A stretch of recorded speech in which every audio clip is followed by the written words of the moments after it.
어려운 경제 뉴스를 쉽게 풀어드립니다. 경제 돋보기. 미국에 와서 제품을 만들어라. 미국에서 제품을 만들지 않는다면 그건 여러분의 권리지만 여러분은 매우 간단하게 다양한 금액의 관세를 내야 할 것이다. 트럼프 대통령 얘기입니다. 예상했던 대로 취임하자마자 각종 조치들을 쏟아내고 있습니다. 이 문제를 자세히 짚어보겠습니다. 글로벌 이코노믹 연구소 김대호 소장님과 함께합니다. 어서 오십시오. 네, 반갑습니다. 명절 잘 세시고요. 네, 감사합니다. 네, 음력설로 치면 하여간 새해 복 많이 받으시고. 네, 고맙습니다. 살 좀 찌세요. 네, 지금 안 쪄요? 평생을 그러셨어요? 아니, 요즘 특히 걱정이 많습니다. 뭘 드시기는 잘 드세요? 예, 근데 살은 안 쪄요? 요즘 좀 살을 사실은 빼고 있어요. 일부러 뺄 게 어디 있어요? 더 이제 열심히 일하려면 군살 빼고 운동을 해야 되기 때문에 살을 빼고 있는 상황입니다. 트럼프를 뭐 관세맨이라는 표현도 쓰고 예. 트럼프 스스로는 세상에서 가장 아름다운 단어가 관세다, 예. 테리비다 이런 얘기를 했었는데 이 트럼프의 경제, 특히 무역 정책의 핵심은 저희가 뭐라고 이해하면 될까요? 한마디로 트럼프 대통령 본인이 얘기하고 있기도 하지만 한 단어로 정리한다면 MAGA, Make America Great Again. 마가. 예, 미국을 다시 위대하게 만드는데 경제적으로 위대하게 만든다. 그것이 트럼프 경제 정책의 목적이고요. 그 수단은 통상 마찰, 보호무역주의. 그런데 보호무역주의의 또 구체적인 수단은 말 안 듣는 나라에 대해서는 관세를 때리겠다. 이 관세라는 게 국경을 넘어올 때 일정 비율을 때리는 건데 이것을 거의 폭탄 수준으로 관세를 가지고 전 세계 경제를 좌지우지하겠다. 심지어 이 관세는 경제 정책뿐만 아니라 말 안 듣는 러시아라든지 또 정치적으로도 말 안 들어도 관세를 때리겠다 이러는데요. 이 관세가 무서운 게 사실 약소국이 관세를 때리겠다면 별 무섭지 않습니다. 그 나라에 팔지 않으면 그만이니까요. 그런데 미국은 세계 최강국이고 달러 기축통화국인데 여기다가 잘못 보이면 그 관세 폭탄의 후유증이 너무 크기 때문에 전 세계가 지금 공포에 떨고 있다 이렇게 볼 수 있겠습니다. 관세를 뭐 경제적으로 하는 거는 뭐 좀 그나마 그래도 뭐 그럴 수도 있겠다 싶은데 다른 수단으로 쓰는 거, 외교적 수단으로 쓰는 거나 정치적 목적으로 해서 쓰는 거는 그건 나쁜 일 아니에요? 반칙인데. 그렇습니다. 예. 그런데 사실 관세 자체도요. 이게 사실 2차 대전, 1차 세계대전이 터지게 된 게 근본 경제학적 분석을 해보면 이게 관세 때문이거든요. 관세를 한쪽에서 물리기 시작하면 우리도 매길 수가 있고 상대국도 매길 수가 있는 것입니다. 그러면 무역 전쟁이 생기는 건데 이게 인류 역사에서요. 가장 큰 경제적 재앙이라고 하는 세계 대공황. 우리는 흔히 세계 대공황이 주가가 떨어짐으로부터 뉴욕 증시 폭락으로부터 시작됐다. 이 교과서에서 그렇게 설명하는 학자들이 일부 있는데 그거 대단히 잘못된 겁니다. 그것도 한 요인이지만요. 1929년에 주가가 떨어지는 것도 사실이긴 하지만 그 주가가 떨어질 때 당시의 대통령이던 공화당의 후보 대통령이 이른바 스무트 홀리법이라는 오늘날 트럼프 대통령이 지금 모델로 삼고 있는 관세 폭탄의 모델이 바로 스무트 홀리법에 있어요. 네. 그때 보편 관세 얘기가 처음 나오는데요. 실제로 후보 대통령은 보편 관세를 때렸습니다. 때린 결과 1년 동안은 미국이 이겼어요. 그런데 유럽이 보복하면서 3, 4년 지나가면서 세계가 같이 망하는 공도 동망. 그래서 세계 공황이 온 거거든요.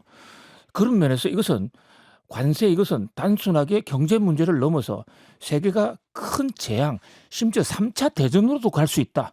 그런 면에서 매우 우려가 되는 사안입니다. 트럼프가 보편 관세를 얘기했고 중국에 대해서는 뭐 65%까지도 하겠다 이런 얘기를 했는데 아직 뭐 명확하게 어떻게 하겠다는 얘기는 안 한 거죠? 예, 취임식 때 행정명령을 무려 114개, 그중에 신규 46개, 그다음에 기존에 폐기하는 거 78개, 폐기하는 것도 행정명령 서명을 해야 되거든요. 그러니까 108개나 새로운 법안을 만들었다 이렇게 볼 수가 있는데 그 안에 관세 폭탄에 관한 내용은 한 개도 없습니다. 그래서 일각에서는 놀랐는데 뭐 별거 없네. 이래서 주가도 오르고 그랬는데 사실 그렇게 될 수밖에 없었던 게요. 미국에는 모든 세금 정책 세금을 때리려면 의회가 결정을 해야지 대통령이 할 수 있는 것은 하나도 없습니다. 다만 몇 가지 단서 조항이 있어요. 그러니까 국가 세계 경제 비상 사태, 뭐 우리나라의 비상 계엄령하고 비슷한 건데요. 이 국가 세계 경제 비상 사태를 선언을 하면 관세를 부과할 수 있는 권한이 대통령에게 일부 넘어갑니다. 근데 그것은 다른 나라가 미국의 경제에 중대한 또 미국의 국가에 중대한 침해를 주고 있다는 것을 입증해야 됩니다. 그러니까 그것을 입증하는데 아직 시간이 필요한 겁니다. 그래서 가장 입증하기 쉬운 나라 두 나라를 일단 먼저 골랐습니다.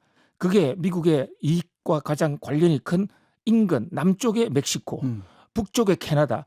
여기는 일단 이민 문제 때문에 이민이 많이 넘어오면 경제적으로 재앙도 되지만 국가적으로도 위기다. 그래서 그것을 경제 비상령을 때릴 수 있는 근거로 조사를 해서 2월 1일부터 때리겠다. 이렇게 공표를 했는데 전 세계를 상대로 한 보편 관세 이것은 4월 달을 지금 예정하고 있기 때문에 안 하는 게 아니라 차근차근 조사를 시작한다. 이렇게 볼 수 있겠습니다. 지금 이제 프로세스는 시작이 됐다 이 말씀인 그렇습니다. 거잖아요. 그러면 이제 본인이 공언했던 대로 이제 몇 퍼센트 이렇게 나오겠네요. 그렇습니다. 폭탄이 서서히 다가오고 있는데 무차별적으로 어느 날 갑자기 나오는 것보다는 단계를 밟을 겁니다. 이 나라가 이렇게 미국 경제에 위해를 주고 있다. 아니면 전 세계가 위협을 주다. 그것을 비상 계엄령 발동 요건으로 입증을 해야 되는 그런 법적 절차를 밟고 있다. 이런데 다만 한 가지 이제 미국 경제학자들이 자 이거 관세를 발동하는 건 좋은데 이러다가 우리 다 같이 망하는 거 아니야? 미국 물가가 올라가는 거 아니야? 이런 우려가 있기 때문에 그 대목에 대해서는 조금 지금 신중을 기하고 있는 것으로 보여서 구체적으로 트럼프 대통령이 어떤 정책을 펼지 세부 안은 좀 유동적인데요. 그러나 임기 내내 관세를 입에 달고 거의 일용할 양식으로 계속해서 관세 폭탄을 터뜨릴 가능성이 있습니다. 근데 미국 지난번 대선 평가할 때 많은 사람들이 트럼프의 승리는 고물가 때문에 그렇게 됐다는 분석들도 그렇습니다. 많이 하잖아요. 예. 그러면 이게 관세가 물가를 더 끌어올릴 수도 있다는 우려들을 하지 않아요? 그 핵심적인 지적이신데요. 자, 지금 바이든 대통령이 그렇게 인기를 잃어버렸던 갑자기 지지율이 떨어졌던 요인 중에 하나가 미국의 물가가 바이든 재임 시절에 엄청나게 올랐습니다. 사실 물가 폭탄은 트럼프가 먼저 만든 거임에도 불구하고 그 덤태기를 네. 바이든이 다 뒤집어 썼어요. 그런 면에서 조금 전략적으로 현명하지 못했다 이를 볼 수 있는데요. 그 코로나 지원금 이런 것이 집행 시점이 바이든에 대부분 몰려 있고 이런데 자 물가가 오르면 성장률이 좀 둔화되면 그 충격은 국민들이 몇 년, 10년, 20년 서서히 느끼게 되는데 물가 오르선 당장에 자기 임금은 안 오르는데 물건을 사려고 그러는데 물건을 살 수가 없다든지 장바구니 이거 너무 심하다 이래 되면 충격이 오거든요. 그런데 관세를 때리는 게 외국을 징계하는 것 같지만 구체적인 관세 집행의 절차를 보면 그 오른 관세만큼은 미국 소비자들이 내는 것이거든요. 네. 바로 이것 때문에 트럼프 대통령이 좀 굉장히 지금 주저하고 있어요. 그런데 트럼프 대통령은 관세를 때리면서 동시에 다른 카드를 쓰겠다. 물가를 내리는 다른 방안을 찾겠다. 그게 뭐예요? 그게 1차적으로 에너지 혁명입니다. 벌써 이번에 행정명령을 통해서 에너지 비상사태를 선언을 했어요. 네. 그것은 뭐냐면 미국 사람들이 가게에서 가장 많이 지출하는 게 가스 요금, 네. 휘발유, 네. 경유 이런 건데 미국의 바이든 대통령의 환경 보호를 위해서 채굴을 못하게 한 유전 이런 게 많이 있거든요. 네. 이것을 무조건 신청만 하면 다 채굴할 수 있도록. 그래 앞으로 국제 유가가 대폭 떨어질 가능성이 있습니다. 그러면 한쪽에서는 관세를 때리지만 가스비 낮춰서 만들겠다. 과연 그게 경제적으로 작동할지 이게 하나의 경제학교에서도 지켜보고 있는 하나의 관심사고요. 또 하나는 인위적으로 금리를 내려버리겠다. 뭐 제롬 파월이 뭐라고 그러든 말든 연방준비은행 말 안 들으면 잘라버릴 거야. 그리고 강제로 금리를 내린다. 이제 근데 금리를 내리는 것도 물가를 내리는 수단인데 그런데 그것이 현재 학문적으로는 인위적으로 금리를 내리면요 물가가 중장기적으로 더 올라갈 수도 있기 때문에 이것도 트럼프의 실험이 과연 성공할지. 그러나 트럼프는 이제 주위에 많은 경제 전문가들을 데리면서 두면서 어떤 여러 가지 작용과 부작용 여러 가지 재면서 관세 폭탄에 다단계 시차 공격을 할 것으로 보여집니다. 우리 청하시는 분들이 그런 문자를 주셨는데 트럼프는 미치광이 전략이다 이런 표현을 쓰셨는데 그렇습니다. 예. 트럼프는 뭐든 할 수 있는 사람이다 이렇게 전제를 해놓으니까 예. 사람들이 더 겁을 먹는 것 같아요. 그렇습니다. 그런데요, 미치광이는 미치광인데 그동안에 실적이 많이 있거든요. 네. 말도 안 되는 것들을 많이 이루어냈습니다. 그 양반의 그 협상 전술이라는 그 책이라든지 아니면 실제로 사업하는 과정을 놓고 보면 뉴욕에 부동산 개발할 때 아무도 안 된다는 거 무조건 저질러 놓고 그다음에 정부를 상대로 거꾸로 로비를 보통은 로비가 허가 얻고 들어가는데 저질러 놓고 야 이미 저질러졌는데 이거 안 되면 너하고 내하고 같이 죽어 어쩔래 이런 스타일이거든요. 그런 면에서 좀 조심할 필요는 있다 이렇게 보여집니다. 트럼프 취임 이후에 달러 가치가 좀 떨어지고 있습니까?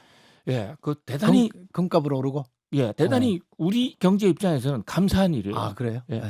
왜냐하면 지금 우리나라 환율이 우리나라 전국 불안 때문에 우리나라 돈 가치가 떨어져서 우리나라 돈 가치가 떨어지는 데다가 미국 달러가 오르니까 환율이 2배로 오르고 있거든요. 그런데 트럼프가 일단은 취임과 동시에 시작할 것으로 예상됐던 전 세계를 향한 보편 관세 요거 생각 좀 더 해볼래? 이러니까 아 폭탄은 아니구나. 좀 여유가 생겼어요. 그래서 국제금융시장의 달러가 좀 떨어졌고요. 두 번째 달러 값이라는 것은 미국 금리가 오르면 달러는 가치는 상승하는 그게 연동이 되어 있는 그러니까 미국 금리는 달러의 값이다. 우리가 흔히 경제학적으로 이렇게 얘기를 하는데 트럼프 대통령이 노골적으로 미국 금리 내릴 것이야. 제롬 파월 압박할 것이야. 이렇게 얘기하니까 실제로 미국 달러가 떨어졌습니다. 그러니까 미국의 금리가 인하할 것 같다는 기대. 단기적으로 미국 금리는 하락 쪽으로 트럼프 대통령이 강력하게 밀어붙일 겁니다. 트럼프 대통령의 경제정책을 아까 관세맨이라고 만들었지만 금융정책으로 치면 대부분 사업하는 사람들이 마찬가지지만 금리는 무조건 낮은 게 좋다. 금리 인하를 좀 푸시할 것으로 보입니다. 그러면 우선 이제 금리 인하, 기준금리 인하하는 네. 거는 연준이 권한이잖아요. 예. 근데 파월 의장이 받을까요? 자, 이 대목이 관심 포인트인데요. 그러니까 트럼프 대통령은 연준이 연방준비제도 이사회, FOMC, 페드가 다 하게 돼 있고 법으로 돼 있지만 내가 그 임명할 수 있는 사람은 대통령이야. 그렇게 돼 있어요. 연준법에 국회에 인준을 거쳐 대통령이 임명한다 이렇게 돼 있습니다. 그런데 미국의 연방준비은행법에 해임을 누가 하느냐에 대한 규정이 없어요. 이 대목은 트럼프 대통령은 내가 임명할 수 있으니까 임명권에는 해임권도 포함된 거야. 이렇게 해석하면서 말 안 들으면 자를 거야. 근데 그게 대해서 반론이 있으니까 베센트라는 새로 취임한 재무장관을 통해서 재무부 장관. 그림자 연준 의장이라는 것을 에드발론을 하나 띄워놨습니다. 이게 뭐냐면요. 법으로 내가 니를 해임할 수 없어도 내가 차기 연준 의장을 바로 임명해 버릴 거야. 그럼 이제 국회 인준을 거쳐야 되는데 지금 현재 제롬 파월 연준 의장 임기가 2026년까지예요. 그런데 후임자를 해놓고 청문회 절차를 앞으로 1년 반을 거치겠다는 겁니다. 그러면 시장의 분위기는요. 후임자 떠오르는 별로 모여집니다. 그 후임자가 금리 인하하겠다 그러면 연준이 기준금리를 어떻게 조정하느냐 관계없이 뉴욕 증시 실세금리가 반영하거든요. 그러니까 말 안 들으면 첫 번째 너 자를 거야. 그게 법적으로 말이 안 되면 후임자 바로 임명해서 너 옆에 방 하나 만들어 줄 거야. 이런 식으로 압박하고 있기도 하기 때문에요. 실제로 제롬 파월이라는 사람은 트럼프가 임명한 사람이에요. 그리고 솔직히 좀 줏대가 강하지를 못해요. 이분이 원래 공화당이에요. 공화당 당원 출신이에요. 그래서 맞기는 맞겠지만은 트럼프가 한 2번, 3번 화내면 말 들을 것으로 보여집니다. 그게 깡패네. 그렇습니다. 스트롱맨이라고 자기들은 스트롱맨이라고 표현을 하죠. 아이, 참. 그러면 그런 게 금값으로 올라가고 예. 달러 가치는 떨어지고 우리 경제에는 아까 말씀하신 대로 굉장히 좋은 거죠. 단기적으로 좋은데요. 단기적으로. 그게 달러를 떨어지고 그다음에 금리를 떨어뜨려서 물가를 잡는 게 경제학적으로는 효과가 1년도 채 안 갑니다. 오히려 물가 폭등이 올 수가 있어요. 자, 그러면 2, 3년 지나면 미국의 대대적인 금리를 또 올려야 되는 상황이 올 수 있기 때문에 우리도 예의주시해야 되고 한치 앞을 알기가 어렵다. 특히 이제 미국이 아직은 우리나라에 대해서 아무 말 하지 않고 있어요. 그냥 농담 한마디 한 거 외에는. 그런데 우리나라가 지금 미국의 무역 흑자를 보고 있는 수위 랭킹 최상위권에 올라가 있거든요. 네. 물론 최상위권은 중국, 베트남, 캐나다 등인데 우리는 한 8, 9위 정도 와 있어요.